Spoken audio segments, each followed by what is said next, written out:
बिस्मिल्लाहिर्रहमानिर्रहीम। अस्सलाम वालेकुम नाज़रीन, आप यूट्यूब चैनल देख रहे हैं। मैं इमरान खान हूँ। हमेशा वोट को इज़्ज़त दो का नारा लगाने वालों ने वोट के साथ क्या किया और वो लगातार क्या कर रहे हैं, ये घिनौने चेहरे आपके सामने बेनकाब हो रहे हैं। मरीम नवाज़ ने कहा था कि लोटों की जगह बाथरूम में है और बाथरूम इतना खूबसूरत होता है, हमें इसका अंदाज़ा नहीं था। यानी जहाँ से तस्वीरें आ रही हैं लोटों के साथ मरीम नवाज़ की, वो जगह बहुत खूबसूरत है, बड़े अच्छे नक्शो नुगार हैं। और मरीम नवाज़ क्या इन लोटों को बाथरूम में रख रही हैं और वो क्या बाथरूम के अंदर उनको जाके मिल रहे हैं। मुझे बहुत हैरत हो रही है मनाज़र देख देख के। और वोट को इज़्ज़त दो का बयानिया कहाँ पहुँच गया ये आपके सामने है। आज के बाद अगर कभी ये खातून आपको वोट को इज़्ज़त दो की बात करती नज़र आए तो इनको संजीदा बिल्कुल नहीं लेना, क्योंकि इन्होंने वही किया जो इनके वालिद की आदत थी। बिल्कुल अपने वालिद पे गई हैं। इनके वालिद भी लोगों को उठाकर ले जाते थे छांगा बांगा, इनके वालिद भी मंडी लगाते थे, इनके वालिद भी खरीदो फरोख्त करते थे। उनकी बेटी एग्जैक्टली उसी नक्शे कदम पर चल रही हैं जिस गंदी और घटिया सियासत की बुनियाद, जिस हॉर्स ट्रेडिंग की बुनियाद मियां नवाज शरीफ साहब ने रखी, उनकी बेटी भी बिल्कुल उसी रास्ते पे चल रही हैं और वो अपने वालिद से बिल्कुल मुख्तलिफ नहीं हो सकती और उनका अंजाम भी अपने वालिद से मुख्तलिफ मेरे ख्याल में नहीं होगा। सियासत में ये लोग लीडर तो बन नहीं सकते, लेकिन इंतहाई घटिया दर्जे की सियासत करते हैं और ख़रीदो फरोख्त का जो है वो बाज़ार एक गर्म करते हैं। अभी मरीम नवाज़ के साथ किस किस ने ज्वाइन किया, मैं कुछ डाटा आपके सामने रख देता हूँ। और बड़े अजीब अजीब लतीफ़े हो रहे हैं पाकिस्तान में। यानी अजीब किस्म की बदतमीज़ी हो रही है कि एक आदमी जो है वो दिखाई देता है कि वो उसको अलीम खान मफलर पहना रहे हैं। अलीम खान से मफलर पहनता है, बाहर आता है, आके कहता है मैं तो शमूलियत नहीं की, ये तो मैं उनको चक्कर दे के आया हूँ, एक हिकमत अमली थी जिसके तहत मैंने किया है। वो मैंने चंद लोगों से बात की तो वो ये बताते हैं कि ये बंदा जो है कहीं पकड़ा गया था और इसको घेर घार के पहुँचाया गया अलीम खान के पास। तो इसने कहा जी मैं शमूलियत कर लेता हूँ। वहाँ इसने मफलर पहना, वापस आके फिर मुकर गया। इसने कहा जी मैं तो फंस गया था इसलिए मैं करके आ गया हूँ ये। अब पता नहीं वहाँ पे सच बोल रहा है या यहाँ पे सच बोल रहा है। यानी यहाँ पे आगे पब्लिक का प्रेशर है, लोग लोटे उठा उठा के मार रहे हैं, लोग वहाँ पे गालियाँ दे रहे हैं, सारे बैनर पोस्टर फाड़ रहे हैं, तो पुतले जला रहे हैं। और यहाँ पे लोगों का प्रेशर है, वहाँ पे भी लोगों का प्रेशर है। तो एक तरफ हल्के की आवाम का प्रेशर है और दूसरी तरफ जो है वो ताकत का, रियासत का उनका प्रेशर है और PMLN का और इलेक्शन कमीशन वालों का सबका प्रेशर है। तो वो दो तरफ बेचारे फंसे हुए हैं। जब तक ये हलफ नहीं ले लेते अरकान असम्बली तब तक मेरे ख्याल में इनके लिए मुश्किलात रहेंगी। अब दोनों तरफ की बात वो बेचारा उम्मीदवार कर रहा था, उसका नाम है जी जाहिद इस्माइल भुट्टा। पहले उसकी फ़ोटो आ गई कि उसने ज्वाइन कर लिया, अलीम खान ने उसको मफलर पहना दिया गले में। बाद में वो कहता है जी मफलर पहन के भी कोई होती है शमूलियत। मैंने कोई नहीं, वैसे भी सर्दी है, लोग मफलर पहन लेते हैं, किसी से मांग के भी पहन लेते हैं। लेकिन बात यह है कि वो शमूलियत जो है ये एक अजीब बदतमीज़ी चल रही है इस मुल्क के अंदर। यानी बंदा गायब होता है, बंदा जाके ज्वाइन करता है, निकलता किसी के घर से है, वहाँ ज्वाइन करता है, वापस आके कहता है जी मैं तो मजबूरन करके आया हूँ ज्वाइन, मैं तो हिस्सा ही नहीं हूँ उस पार्टी का। तो इस तरह क्या मुल्क चलेगा? मुल्क का मजाक उड़ेगा, लोग हमारे ऊपर हंसेंगे और हंस रहे हैं। यानी आप ये हेडलाइन अगर आप देखें जो अल जज़ीरा ने लिखा, वो बहुत अफसोसनाक है। अल जज़ीरा ने लिखा कि यानी इंटरनेशनल मीडिया है, वो ये लिखता है कि मैंडेट थीव्स, शहबाज शरीफ की हुकूमत को वो करार देते हैं मैंडेट थीव्स, कि मैंडेट को चुराने वाले, चोर, जिन्होंने मैंडेट की चोरी की है। इससे पहले इस ख़ानदान के बारे में पैसों की चोरी की खबरें छपती थी पूरी दुनिया के अंदर, खबरें छपा करती थी, इन्होंने पैसा चोरी कर लिया, मनी लॉन्ड्रिंग कर ली, बेईमानी कर ली, पनामा में छप गई, इधर छप गई, कभी इनको पेंट हाउस पायरेट्स कहा जाता था। यानी कुछ भी इनके बारे में बहुत नेगेटिव चीज़ें माफिया करके छपती रही हैं। कभी आज तक इन्होंने चैलेंज नहीं किया, हमेशा इन्होंने सेटलमेंट ही की है या चुप करके बैठे रहे हैं।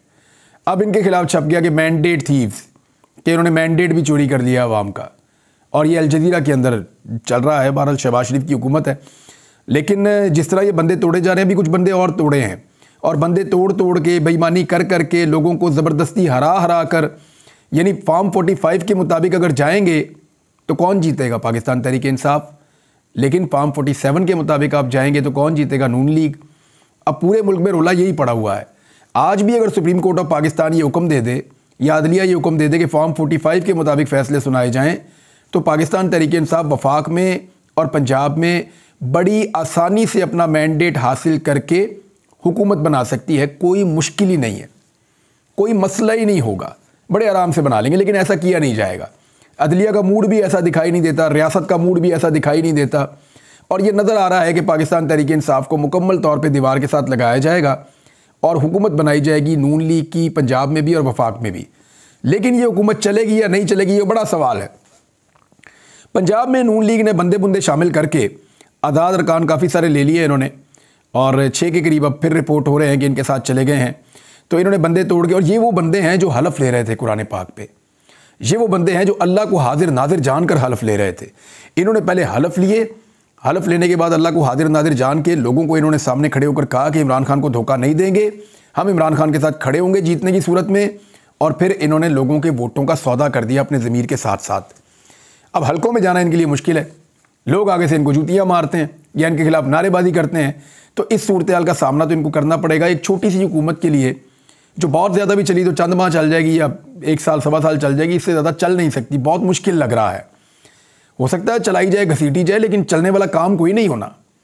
ये मुल्क ऐसे तो नहीं चलते। मैं नहीं कह रहा, फजलुर रहमान भी यही कह रहे हैं।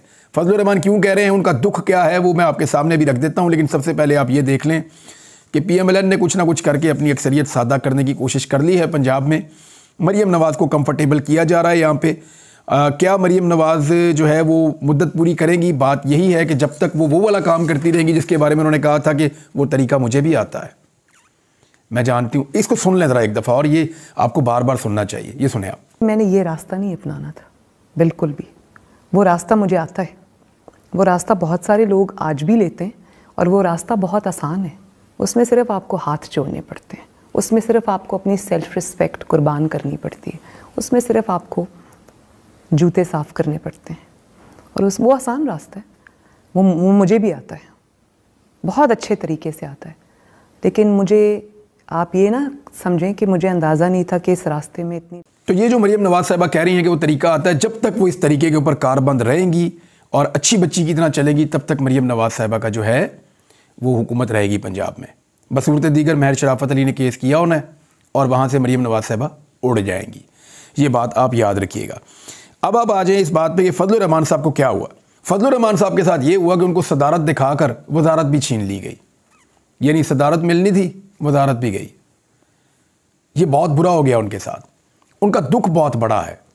वो गुज़िश्ता 2 सालों से सदर पाकिस्तान बनने का ख्वाब देख रहे हैं फजलुर रहमान साहब, और उन्हें लगता था कि जो धांधला पाकिस्तान में किया जाएगा उसमें एक बड़ा हिस्सा फजलुर रहमान साहब को भी मिलेगा। लेकिन फजलुर रहमान साहब पे कोई भी एतबार करने को तैयार नहीं है। फजलुर रहमान साहब के लिए अगर धांधला किया भी गया तो कल को ये पोल खोल देंगे, सब इनसे डरते हैं। लिहाजा फजलुर रहमान साहब को इस सारे घिनौने खेल से बाहर रखा गया और उनको छोड़ दिया गया, जनाब आप इलेक्शन जीत सकते हैं तो जीत लें, नहीं जीत सकते तो ना जीतें। बल्कि इनको एक सीट पशीन में दे दी गई, और बहुत मुमकिन है कि वो भी वापस हो जाए, क्योंकि वहाँ पे एहतजाज हो रहा है, और जब वहाँ पे रिकाउंटिंग होगी, चीज़ें खुलेंगी, तो फजलुर रहमान साहब से वो वाली नशिस्त भी हाथ से छिनकर जा सकती है। तो कोई काबिल ज़िक्र कामयाबी तो उन्हें मिली नहीं है। एक तो उनको आसरा बहुत बड़ा था कि मैं सदर पाकिस्तान बनूंगा, क्योंकि PDM की जमातों ने जब PDM को तश्कील दिया तो मुझे PDM का सदर बनाया था, सरबराह बनाया था। तो मेरा सियासी कद इतना बड़ा हो चुका है भाई, वो हुकूमत थोड़ी थी, वो तो काम करने की बारी थी। आपके पास मदरसों के बच्चे थे, इसलिए इन्होंने आपको सदर बना दिया। आप सीरियस हो गए कि ये आपको पाकिस्तान का सदर भी बना देंगे। फजलुर रहमान साहब ये आपको नई चाइना की साइकिल नहीं लेके दे देंगे, ये आपको सदर कैसे बनाएंगे? ये इतने लालची हैं, इन्होंने आपसे काम लेना था, इन्होंने आपसे काम ले लिया है। और अब फजलुर रहमान साहब वाकई गुस्से में हैं। वो क्या रहे हैं, ज़रा सुनिए आप। उन्होंने कहा कि नवाज शरीफ को लाडला करार दे दिया गया है। मियाँ साहब आपको ये सीट हमने लेकर दी है। ये फजलुर रहमान साहब कह रहे हैं एस्टेब्लिशमेंट के हवाले से कि नवाज शरीफ आज भी एस्टेब्लिशमेंट के लाडले हैं। उन्होंने ये करार दिया, और फिर उन्होंने कहा कि मियाँ साहब आपको ये सीट हमने दी है, आप नहीं जीते। ये फजलुर रहमान ने कहा कि एस्टेब्लिशमेंट ने नवाज शरीफ को ये बात एस्टेब्लिश कर दी है कि मियाँ साहब आप नहीं जीते, आपको ये हमने लेकर दिया, और आपको आपके कद का भी, औकात का भी बता दिया गया है नवाज शरीफ को। फिर जब एक सवाल किया गया कि 2.5 साल, क्या ये भी हुकूमत 2.5 साल में ख़त्म हो जाएगी, तो उन्होंने कहा 2.5 साल तो आप बहुत लंबा वक्त बता रहे हैं, और उन्होंने खुदा ना खास्ता का लफ्ज़ इस्तेमाल किया कि ये हुकूमत नहीं चलनी, ये निज़ाम इस तरह चल ही नहीं सकता। फिर फजलुर रहमान साहब ने वो बात की जो फजलुर रहमान साहब बड़े लंबे अरसे से नहीं कर रहे थे, क्योंकि वो बड़े दुखी हैं। तो उन्होंने कहा कि एस्टेब्लिशमेंट दस्तबरदार हो जाए सियासत से, एक एक सीट पर जो है वो सौदेबाजी की गई है। फिर उन्होंने पैसों का इल्ज़ाम भी लगा दिया फजलुर रहमान साहब ने। यानी आप अंदाज़ा करें कि फजलुर रहमान साहब वो शख्सियत है कि अगर इनको हाथ पकड़ के जिताया जाए तो ये साथ खड़े हो जाते हैं, और अगर इनको ना जिताया जाए तो फिर ये गालियाँ देने पर उतर आते हैं। फजलुर रहमान साहब को मैदान खुला दिया गया था कि आप अगर जीत सकते हैं तो जीत जाए, अब फजलुर रहमान साहब ने अपनी दुर्गत इतनी बना ली शहबाज शरीफ की हुकूमत का हिस्सा बनकर, जरदारी साहब और शहबाज शरीफ साहब के साथ बैठकर फजलुर रहमान साहब ने अपनी सियासी वक़्त ख़त्म कर दी और खैबर पख्तूनख्वा और बलूचिस्तान में उनको मार पड़ गई। यहीं से उनको इलेक्शन जीतने होते हैं। सिंध के अंदर भी उनकी बहुत पतली हालत हो गई, तो फजलुर रहमान साहब की जीत बहुत स्क्वीज़ हो गई।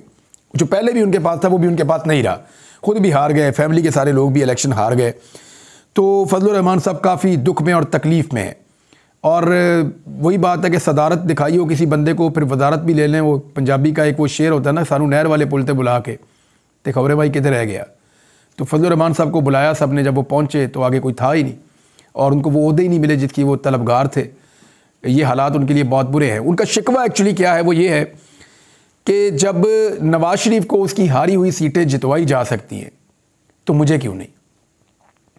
अगर नवाज शरीफ के लिए पंजाब के बड़े बड़े शहरों के अंदर जहाँ पे मीडिया भी मौजूद है और लोग आवाज़ भी ज़्यादा उठाते हैं, अगर नवाज शरीफ के लिए बड़े बड़े शहरों के अंदर धांधला किया जा सकता है, झुड़लू फेरा जा सकता है, तो मेरे लिए दूर दराज इलाकों में ऐसा क्यों नहीं किया जा सकता। ये सवाल फजलुर रहमान साहब को खुद अपने आप से पूछना चाहिए। वो तारीख की गलत सिमत खड़े थे और उन्होंने गलत रास्ता इख्तियार किया, उसका खमियाजा उनको भुगतना पड़ेगा। फजलुर रहमान साहब ने तो यहाँ तक कह दिया है कि ऐवान में नहीं मैदान में फैसला होगा। अब यानी वो धमकी दे रहे हैं, एहतजाज किया। फजलुर रहमान साहब को ऐसा क्या दिया जाएगा जिसके बदले में फजलुर रहमान साहब मान के इस हुकूमत का हिस्सा बन जाएंगे। देखें, फजलुर रहमान साहब बड़े सस्ते के अंदर अपना सौदा कर लेते हैं और मुझे नहीं लगता कि ये इतनी बड़ी हार और इतना बड़ा झटका भी फजलुर रहमान साहब को जो है वो इम्पैक्ट डाल सकेगा उनके ऊपर। और बहुत मुमकिन है कि कुछ अरसे के बाद जब उन्हें समझ आए तो वो इस हुकूमत का हिस्सा भी बन जाएं। लेकिन फ़िलहाल वो गुस्से में हैं और पोल पे पोल खोलते चले जा रहे हैं। गुस्सा ये है कि नवाज शरीफ को जो सहूलतकारी की गई वो सहूलतकारी मुझे क्यों नहीं दी गई। फिर फजलुर रहमान साहब कहते हैं कि 2018 के इलेक्शन से बड़ी धांधली हुई है इन इंतखाबात में। यानी 2018 के इंतखाबात के खिलाफ फजलुर रहमान साहब पूरे 3.5 साल घर बैठने पर राज़ी नहीं थे। उन्होंने बहुत टका के एहतजाज किया था और उस छोटी धांधली के ऊपर फजलुर रहमान साहब के बकौल वो छोटी धांधली थी, उस पर फजलुर रहमान साहब ने कहा था कि हम बैठने के लिए तैयार नहीं है, हेल्प ही कोई ना ले, जाए ही ना कोई असम्बलियों के अंदर। ये फजलुर रहमान ने कहा था।